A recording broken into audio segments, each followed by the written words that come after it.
Good morning. Welcome to on academy.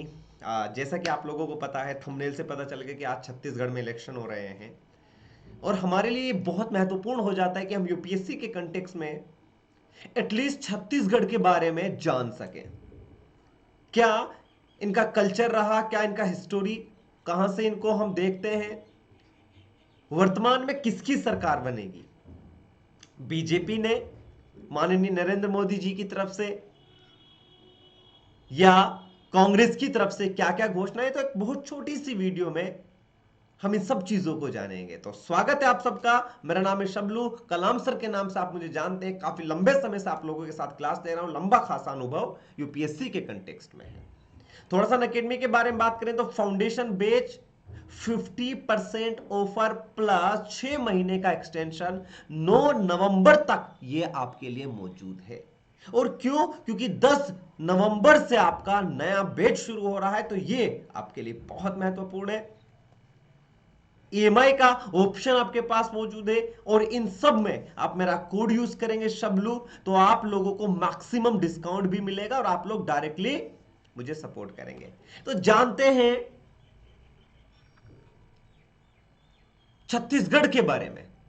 तो basically इस video का जो मकसद है वो केवल और केवल इंफॉर्मेशन आप लोगों तक पहुंचाना है। अगर यहां के मुख्य जिलों की बात करें, सिराजपुर, बलरामपुर, बिलासपुर, बलौदाबाजार, नारायणपुर, बीजापुर, सुकमा, रायपुर, दुर्ग, तो ये इनके फेमस आप लोगों को डिस्ट्रिक्ट दिखाई देते हैं। इनके हिस्टोरियन एस्पेक्ट की बात करें, छत्तीसगढ़ राज्य इतने एरिया में फैला हुआ है, तो फैक्चुअल है, हमें इस पर ध्यान नहीं देना है। पहले यह मध्य प्रदेश का भाग हुआ करता था। किसका था? मध्य प्रदेश, यानी कि एमपी का भाग था। और 1 नवंबर 2000 में इसको मध्य प्रदेश से अलग करके एक नए राज्य के तौर पर बनाया गया था। क्या खास है? छत्तीसगढ़ में विद्युत यानी कि इलेक्ट्रिसिटी, स्टील उत्पादन का महत्वपूर्ण केंद्र हमें नजर आता है। 7 राज्यों से यह अपनी सीमाओं को कनेक्ट करता है, जिसमें मध्य प्रदेश, महाराष्ट्र, आंध्र प्रदेश, तेलंगाना, उड़ीसा, झारखंड और उत्तर प्रदेश है। इसकी राजधानी रायपुर। जनजातीय सबसे ज्यादा यहां पर आपको मतलब वन ऑफ ज्यादा में दिखाई पड़ती है, 30% जनजातीय क्षेत्र है और अनुसूचित जाति का 12.82%, यानी कि लगभग 43% जो है यहां पर आपको जनजातीय क्षेत्र दिखाई देता है। एग्जाम में पूछ सकता है कि छत्तीसगढ़ राज्य की सीमाएं किस किस राज्य से मिलती हैं, छत्तीसगढ़ राज्य का गठन कब हुआ था, इसका राष्ट्रीय पशु, पक्षी और वृक्ष, ये तीनों के तीनों भी आपको पता होना चाहिए। जंगली भैंसा, पहाड़ी मैना और साल सरई, ये आपको एनिमल, बर्ड और वृक्ष दिखाई पड़ता है। छोटी सी इंफॉर्मेशन, आगे बढ़ते हैं। ऐतिहासिक तौर पर अगर हम देखने की कोशिश करें तो छत्तीसगढ़ों स्थित, यानी कि छत्तीसगढ़ यहां पर स्थित थे, केवल इसीलिए इसका नाम आपको छत्तीसगढ़ दिखाई देता है।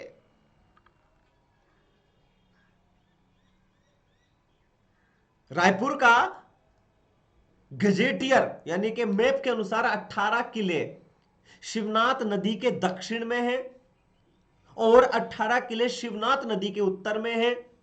और ये 36 किलो के वजह से आपको ये छत्तीसगढ़ दिखाई नजर पड़ता है, नजर आता है। इसमें राज श्री त्रिशल्य, श्रवपुर्य, पांडुरंश, नल, छिदक वंश, सोमवंश, कलचुरी वंश का वर्चस्व रहा। या आप लोग देख सकते हैं कि इनका आप लोगों को बहुत अच्छे से मराठा स्थानीय रियासतों के शासन के तौर पर कंप्लीटली आप ये कह सकते हैं कि जितने भी शुरुआत के हिंदू वंश थे, उनका जो ओरिजिनेटिंग पॉइंट या एक तरीके से कहे बहुत अच्छा वर्चस्व हमें यहां पर देखने को मिलता है। अंग्रेजों के नियंत्रण में भी रहा और 1857 की क्रांति में भी छत्तीसगढ़ का एक बहुत बड़ा योगदान हमें देखने को मिलता है। फेमस जंक्शन में दुर्ग, रायपुर और बिलासपुर क्यों फेमस है? क्योंकि ये तीनों के तीनों ही स्टील और इलेक्ट्रिसिटी के लिए बहुत फेमस आपको नजर आते हैं। संस्कृति, फेमस लोक नृत्य पंथी पूछा जा चुका है, सुआ, राउत नाच, कर्मा, सरहुल और लोक नृत्य आपको ये दिखाई देते हैं। धार्मिक और पर्यटन स्थल में भोरम देव, राजिम, बारसूर, माता कौशल्या धाम, चंद्रखुरी ये फेमस है। यहां पर अच्छा खासा पर्यटक घूमने के लिए जाता है, यह भी पता होना चाहिए। मंदिरों की बात करें, शिव मंदिर चंद्रखुरी, सिद्धेश्वर मंदिर आनंद प्रभु, जगन्नाथ मंदिर, भीरमदेव मंदिर, बत्तीसा मंदिर, यह आपको यहां पर नजर आता है। तो यह था पूरा का पूरा हिस्टोरिकल एंड कल्चरल एस्पेक्ट। मैंने कुछ इमेज भी आप लोगों को दिखाने की कोशिश की। ऑफिशियली सुआ नृत्य, राउत नाचा नृत्य और पंथी नृत्य कौन सा है वो आप लोगों को यहां पर दिखाई देता है। अब बात कर लेते हैं किसकी सरकार।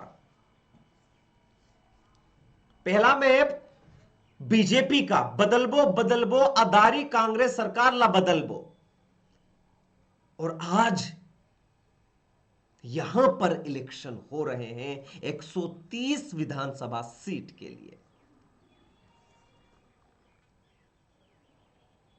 खुद नरेंद्र मोदी जी का सुबह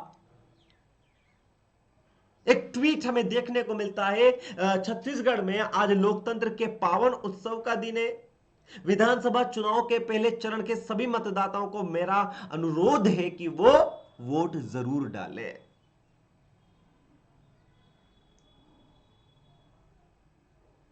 बीजेपी की तरफ से भी बहुत सारी घोषणाएं की गई और उधर कांग्रेस की तरफ से भी घोषणाएं। माननीय राहुल गांधी जी का अगर हम ट्विटर हैंडल चेक करें तो यह भी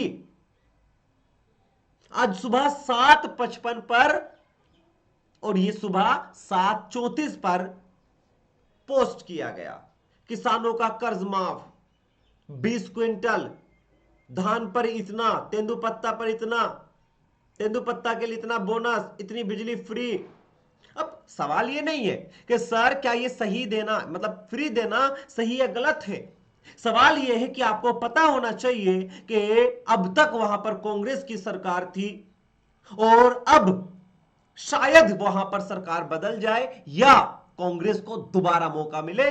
यह बहुत देखने वाली बात होगी और इसी पर हम एक और वीडियो आपके साथ रखेंगे। तो छत्तीसगढ़ का हिस्ट्री को समझा, छत्तीसगढ़ का कल्चर को समझा, मध्य प्रदेश से अलग हुआ था। छत्तीसगढ़ की भाषा को भी राजभाषा का दर्जा दिया गया था। यह भी आप लोगों को यहां पर दिखाई देना चाहिए। ये सारे के सारे पॉइंट एक एक करके मैंने आपके सामने रखे, एक एक चीज मैंने आपको यहां पर बताने की कोशिश की। इसमें किसी भी बच्चे को कोई कंफ्यूजन नहीं होना चाहिए। क्लियर है? तो ऐसी ही वीडियो के देखने के लिए हमारा वेट चैनल सब्सक्राइब करें। मेरी क्लास होती है अकेडमी प्लेटफॉर्म पर, आप उन क्लासेस को ज्वाइन कर सकते हैं। डेली क्लास में आइए और जल्द ही एक और इंफॉर्मेशन, कितनी विधानसभा सीट, कौन से डिस्ट्रिक्ट में कहां पर क्या है, वो भी आपको देखने को मिलेगा और लाइव चुनावी अपडेट भी मैं आपके साथ शेयर करूंगा। इसी के साथ इस वीडियो को यहीं पर हम एंड करते हैं। बहुत सारी शुभकामनाएं, खुश रहें, मुस्कुराते रहें। जय हिंद, जय भारत, धन्यवाद।